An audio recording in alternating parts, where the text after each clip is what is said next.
Chapter 7, Section 4, Solving Systems of Linear Equations by Substitution. All right, now in the last section we learned how to solve a system of linear equations using graphing. Now we're going to do a non-graphical method, and the method is called the method by substitution because of the key step being to substitute one of the expressions, an expression from one of the equations into the other equation to eliminate a variable. So we're going to solve linear systems by substitution. We're going to solve special systems by substitution. The special systems being the systems that are inconsistent and have no solution, or that are consistent and dependent and have infinitely many solutions, as every point on the line is a solution. To do this, again, we're going to use the substitution method. And as I mentioned before, it gets its name from the fact that an expression in one variable is substituted in for the other variable. So we're going to start off with an example, and I have all the steps here listed, and these steps are going to be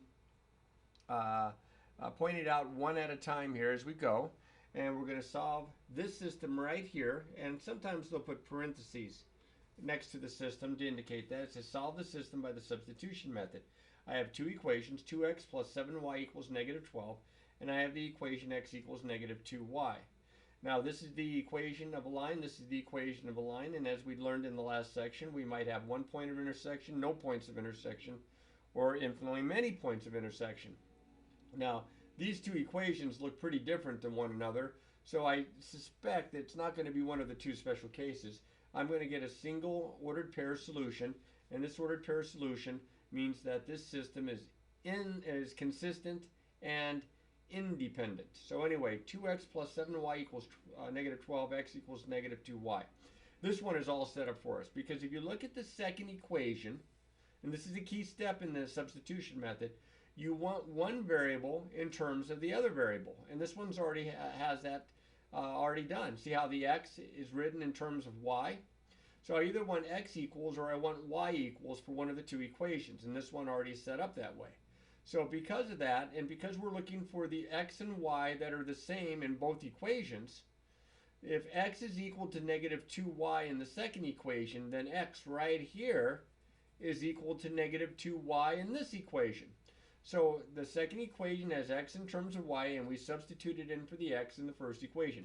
I'm going to take this negative 2y right there, and I'm going to plug it in for x. You see how I've written it down here? I put this equation on top and this one on the bottom. I'm going to plug the negative 2y in for x right there, and see right below it. Here, let me raise this up a little bit so you can see it a little bit easier. Right below this, where the x was, I now have the negative 2y. And I put the parentheses around it because this x is being multiplied by 2, and I need to multiply this expression by 2. So 2 times the x, which is negative 2y, plus 7y equals negative 12. And I've gotten rid of one of the variables. I've eliminated the x. Because, see, in this equation, all I have is the variable y. And I can solve an equation that only has one variable pretty easily. That's what we were doing way back in Chapter 2.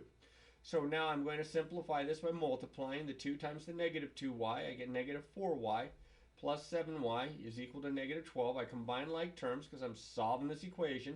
And I get 3y equals negative 12 because negative 4 plus a positive 7 is positive 3. Now, I am almost done solving this equation because all I have left to do is to get rid of the 3 that's times the y. And I'll do that by dividing both sides by 3. So that these 3's cancel, and I get y equals negative 12 divided by 3 is negative 4. So this negative 4 is part of my answer. Remember, I mentioned before that I should have a single ordered pair. Well, my single ordered pair, the y value is negative 4. Because it says y equals negative 4. This is this part right here.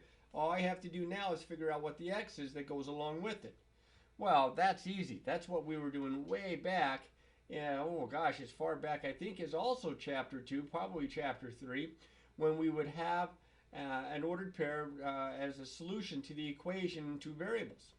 So what we're going to do now is we're going to find the x value in this case by taking the y value that's given, and we're going to plug it back in, and as it turns out, you can plug it back into either of the two original equations, way up here. Either of these two. I can plug the negative 4 in there, or I could plug the negative 4 in there for the y. And then I solve for x. Well, I'm taking the top one. I'm taking the one that I had for my substitution, because you can see if I plug negative 4 in here, I already know what x is, because x will equal negative 2 times negative 4. So that's what I'm going to do. I've already got x in terms of y in that equation, so I take the negative 4 and I plug it in for the y, and negative 2 times negative 4 is positive 8. So this 8 is what goes right here, and that's what I end up with. I can put the 8 there, I can put the 8 there, and I have 8, negative 4. Now that's the solution to this system. And there's a way you can check your answer. I'm not going to, but you can check your answer by taking the 8 and the negative 4 and going back to the original problem and plug 8 and negative 4 in for x and y respectively in both equations. See if you don't get two true statements. If you don't, if you only get one true statement or neither one's a true statement, then you've got a problem. You either made a mistake with your check, or you have a wrong answer, or maybe both. So go back and try the problem all over again. Now that's the solution. If they ask for the solution set, then we just take that ordered pair and put it inside of these braces. And there's my answer. It's not so bad. That one's already worked out for us. We'll try one here. Actually, we'll try more than one where it's not all worked out for us. This is a pretty simple example, as I mentioned, because the one equation already had x in terms of y. If it doesn't have that, then you may have to do some work to get it set up that way. Now in this problem, using the substitution method, I'm not going to graph this. This one is also set up very nice. Look at this bottom equation. Y equals x plus 3. See, this has got y in terms of x. So what I'm going to do is I'm going to take this equation here, 4x plus 9y equals 1. And I'm going to substitute into the other equation here, in for the y, I'm going to substitute the x plus 3, because that's what it says y is equal to. Now remember, we're looking for ordered pairs that make both equations true at the same time. They have to solve both equations. So if y is equal to x plus 3 in the bottom, then y is equal to x plus 3 on the top. So I just replace the y with the x plus 3. Now I have to be extra careful here, because x plus 3 is two terms, so certainly I'm going to put it in parentheses. And for the y, I replace it with x plus 3 equals 1. Now I have an equation that I should be able to solve here using just a few extra steps here. Using first the distributive, I have 4x plus 9x plus 27 is equal to 1. Combined like terms, I have 13x plus 27 is equal to 1. I'm going to subtract 27 from both sides. And I get 13x is equal to 1 minus 27 is negative 26. And then I'm going to divide both sides by 13. I go ahead and I write it as a separate step. And I get x is equal to negative 2, because negative 26 divided by positive 13 is negative 2.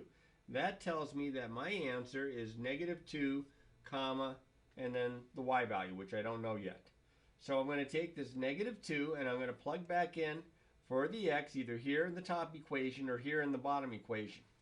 Now, it will work for either one. You'll get the same number. But you might as well pick one that maybe makes the work a little bit easier. And I think that's the bottom one, because I already have y equals in terms of x. So I just need to plug the negative 2 right back in here for x. I get y equals negative 2 plus 3, which is 1. So that tells me that negative 2, 1 is my solution. And again, if they ask for the solution set, then you put braces around it. If they just ask for the solution, you don't need the braces. So if I wanted to check this, I could take negative 2 in for x and positive 1 in for y in both equations. I'm just going to kind of, without actually writing it down, I'm just going to plug them in and then kind of do some mental math here. 4 times negative 2 is negative 8, plus 9 times 1 is 9. I have negative 8 plus 9, which is 1, equals 1. Checks out. Now here I put the negative 2 in for the x and the 1 in for the y here. I get y equals negative 2 plus 3. Well, negative 2 plus 3 is 1. 1 equals 1. So this is a good answer. Let's try another one. Unlike the first two examples, this one here does not have one of the variables isolated. It has 2y equals x minus 2, and it has 4x minus 5y, that's supposed to be a y there, is equal to negative 4. Now what I would probably do in this one is I would probably take the top equation. Not because the variable is kind of by itself on one side, it's just being multiplied by 2. I'm actually going to not solve for y, I'm going to solve for x. If I solve for y and get the y all by itself in this top equation, I'd have to divide this by 2, this by 2, and this by 2. Well, that wouldn't be bad, but I'd get a fraction here. Then I got to plug a fraction into this equation. And that might make it a little bit messy. Not that it's impossible, just a little bit messy. On the other hand, if I take 2y equals x minus 2, and if I add 2 to both sides, 2y plus 2 equals x minus 2 plus 2, I get x is equal to 2y plus 2. See, now no fractions, and I have the x in terms of y. So I'm going to substitute this expression in for x in the other equation. So the other equation is 4x minus 5y equals negative 4. If I plug this in for x, I have 4 times the quantity 2y plus 2. Well, that's not very good. See if we can get this at least on one line. Minus 5y is equal to negative 4. See, I just replaced the x with the 2y plus 2. Now I solve what I have left because I've eliminated the x. Everything's in terms of y. Okay, in the last equation I eliminated the y. Everything was in terms of x. So I have 8y plus 8 minus 5y is equal to negative 4. Well, 8y and a minus 5y is a 3y. Plus 8 is equal to negative 4. Okay, I'm going to subtract 8 from both sides. I get 3y plus 8 minus 8 equals negative 4 minus 8. Here, let me bring my paper over here next to it so I can finish this. I have, let's see, the 8's cancel. I have 3y equals negative 4 minus 8 is negative 12. Now I divide both sides by 3. And I have y is equal to negative 12 divided by 3 is negative 4. So that tells me my answer is something negative 4. That's the y value. So let me go back here. Remember this guy, the one I used for my substitution? Let me write him down. Right here. I'm going to write down x equals 2y plus 2 because now I'm going to plug the negative 4 in for the y and the x is already all by itself. I get x equals 2 times negative 4 plus 2. X equals negative 8 plus 2. I get x is equal to negative 6. So that's going to go right here. And my answer is the ordered pair negative 6, negative 4, or the solution set is the set of the ordered pair negative 6, negative 4. Now, again, I didn't leave a lot of space here. There's a little bit over here, but I could check my work. I could take the negative 6 and the negative 4 and go back to the original. The original was, let's see if I have it, 2y equals x minus 2 and 4x minus 5y equals negative 4. Here's my original system. Negative 6 and negative 4 in for x and y respectively. Top equation, 2 times negative 4 equals negative 6 minus 2. This is negative 8 and this is negative 8. That's a good one. Now I'll plug it into the bottom here. 4 times negative 6 minus 5 times negative 4, does that equal negative 4? 4 times negative 6 is negative 24. Minus 5 times a negative 4 is plus 20. Look at that, negative 24 and 20 is negative 4. It checks out good there. You say, well, how do you got different numbers? It's okay as long as I get the same number on both sides. That means it satisfies the equation here and here, so it satisfies this system of equations, and that's why that's my solution set. Okay, got a couple more. Now in this first one, I've got the y already in terms of x, so this one should be duck soup. I'm going to write 16x minus 2y is equal to 8, and I'm going to plug 8x plus 4 in for the y right there. So I have 16x minus 2 times y, and all of this is y, so times the quantity, 8x plus 4 equals 8. I'll distribute 16x minus 16x minus 8 equals 8. This is strange. What does this mean here? This seems to be kind of a weird problem. 16x minus 16x, that's 0. They cancel. I get negative 8 equals 8, which I know is not true. This is one of the two special cases. Notice when I got rid of the x and I plugged in, or I got rid of the y and I plugged in everything was in terms of x, the x's disappeared as well as the y's.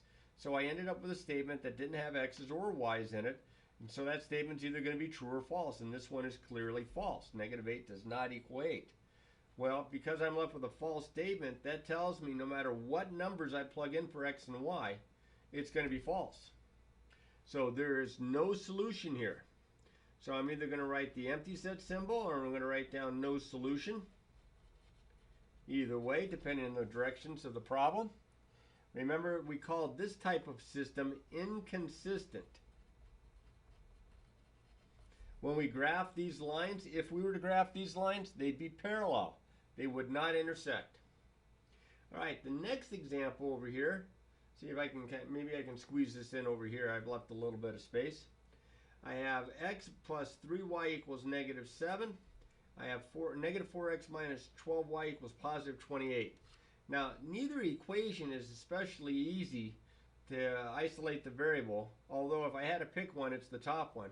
And I like the top one because this term just has an x. It doesn't have a 3x or a 7x or a negative 2x where I'd have to divide and might get fractions. It's just x. So I'm going to take the top equation and I'm going to solve for x. I'm going to subtract 3y from both sides.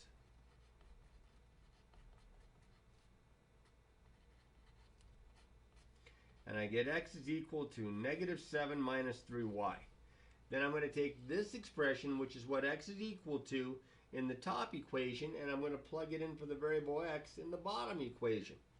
I get negative 4 times the quantity, negative 7 minus 3y, minus 12y equals 28. I distribute. I get 28 plus 12y minus 12y equals 28. Well, the plus 12y and the minus 12y cancel out. 28 on the left, 28 on the right. Well, that's a true statement. So both variables dropped out and I'm left with a true statement. Here both variables dropped out and I was left with a false statement. It meant no solution. When both variables drop out and you're left with a true statement, it means that these are the same line. This means every point on the line is a solution. Do you remember how I wrote the solution set? It wasn't that long ago. The set of ordered pairs x, y, such that, and then you can write down either equation. I'll just take the top one. X plus 3y equals negative 7. Don't write down just all reals. It's every point on the line. And this is how we can represent that. So this was a special case. Remember, when this happened, it was called consistent and dependent. Back here, when I had a single answer, this was called consistent and independent. Consistent because there's at least one answer. In this case, independent because the one point is all they intersect. You change the slopes. It's still going to have that point of intersection. Whereas here, one line depends upon the other because these turned out to be the equation of the same line. It might not look like it. If you took this equation right here and you divided through by negative 4, you'd get exactly that equation. You can kind of see it coming once you can take a step back and get kind of an overall picture. All right, so that was a B, and I already had B up here for some space, so I can just skip past that. These are the two special cases. Okay, we're going to write solution sets. Don't put down just true or false. Some students like to just put down true or false. Now, if you have fractions or decimals in your system, and I have a couple of examples that are like that, where you have fractions or you have decimals, I would think you'd be better off if you get rid of the fractions or you get rid of the decimals and then go through the steps that I'm showing you of the substitution. To get rid of a fraction, you multiply by the least common denominator of all the fractions. To get rid of decimals, you multiply by the power of 10 based on the number of decimal places. These had one decimal place, so you multiply by 10. If you had two decimal places in any of these, you'd multiply by 10 squared, or 100.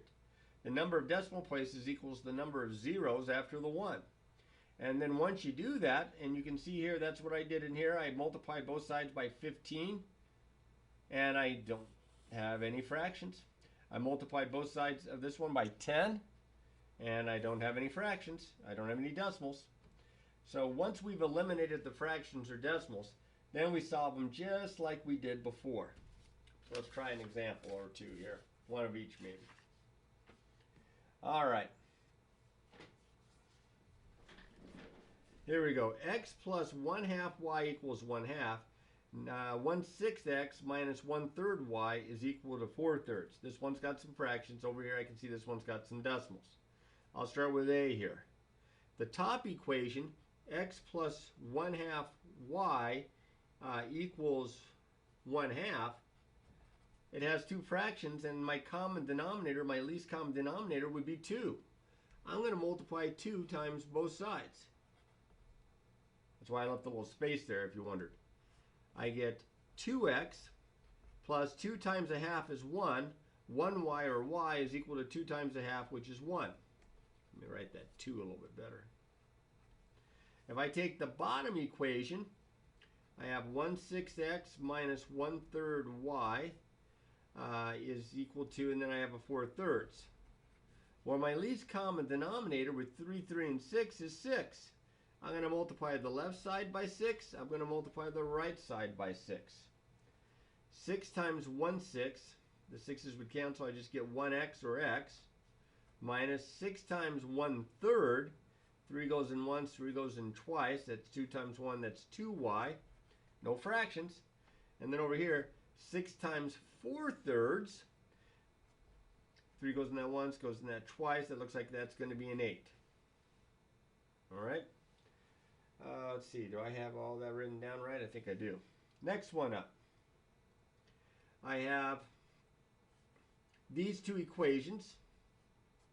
I'm going to solve them using the substitution method. Now, I could take the top equation and solve for y. It wouldn't be that tough. I just subtract 2x. I could take the bottom equation and solve for x. I would just have to add 2y to get rid of the variable. I'm just, because of the space and because I've already got it written down here, for no other reasons, I'm going to go ahead and solve for x. I'm going to take this bottom equation. I'm going to add 2y to both sides. The adding 2y gets rid of the minus 2y. And I have x is equal to 8 plus 2y. And that's what I'm going to use to substitute my answer from here back into, now you should technically go back to the original equations, but with the fractions, who needs the aggravation? So you could go back to either this form or this form and just hope that you didn't make a mistake getting to that point. I'm going to plug, well actually I'm not going to plug it back into this one because this was the one I solved for. I'm going to take this and plug it back into this equation in for x. So all this goes in for x. 2 times 8 plus 2y plus y equals 1. I get 16 plus 4y plus y is equal to 1. I get 16 plus 5y is equal to 1. I'm going to subtract 16 from both sides. Subtract 16, then I say that and I write down the wrong sign. And, oops, wrong thing to cancel out as well. I get positive 5y is equal to negative 15. Okay, I'm just going to go ahead and divide both sides by 5 to get the y all by itself. And negative 15 divided by 5 is negative 3. So I know my answer is something negative 3. Now, if this was multiple choice and you looked at your 4 answers and all of them had a different number in for the y value except one that had a negative 3, you'd probably pretty much can count on that being the answer. But you should check. But before I check, I'm going to go ahead and take this y equals -3. I'm going to plug it back into the equation here for y, in the one that I use for my substitution. I have x is equal to 8 plus 2 times -3, which is 8 plus -6, which is 2. And that 2 goes right here. So I have the ordered pair 2, -3. And that should be my answer. Now, the check here would be more complicated, because the check here, you would have to plug the 2 and the -3 in and do some arithmetic here with fractions. But it works. You can do it that way. Now, I'm just going to go over this one last example, and I know you guys are probably getting tired of this video, but this one last example with the decimals, just to show you what to do. So I'm going to write her down here. I have 0.2x plus 1.2y is equal to -1. I have 0.1x plus 0.3y is equal to 0.1. Well, the top equation has two decimals, both with one decimal place. I'm going to multiply this top equation, both sides, by 10. I'll just do it over here, times 10. So that would be 10 times the left side and 10 times the right side.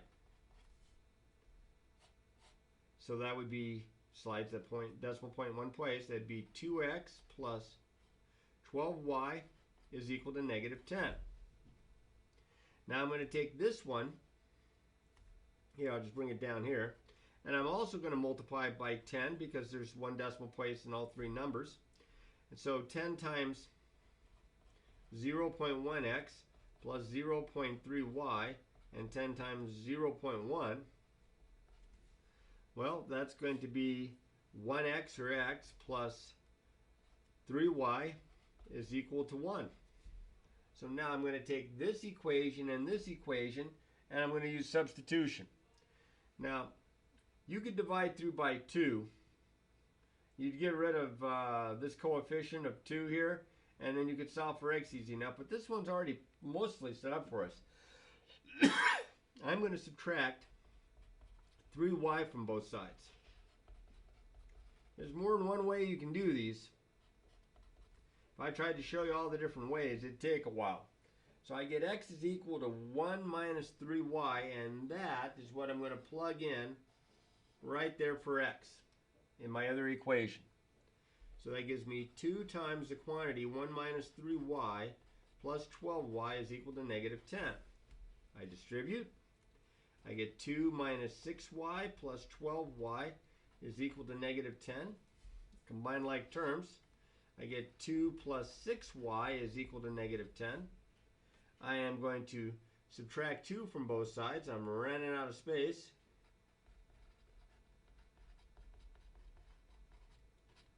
I get 6y is equal to -12. And you can probably see it coming. Divide both sides by 6. And I get y is equal to -2. So my answer is going to be something -2.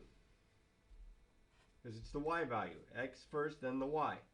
I'll take this -2, plug it in for the y in this equation, the one I use for my substitution. I get x equals 1 minus 3 times -2. 1 minus 3 times -2, that's 1 plus 6, which is 7.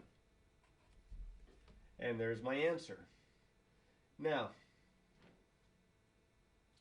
although I didn't do it in most of the examples, you should take the time to check your work, even if there, heaven forbid, some decimals and fractions. But that's how you're going to get better at this, by practice, practice, practice.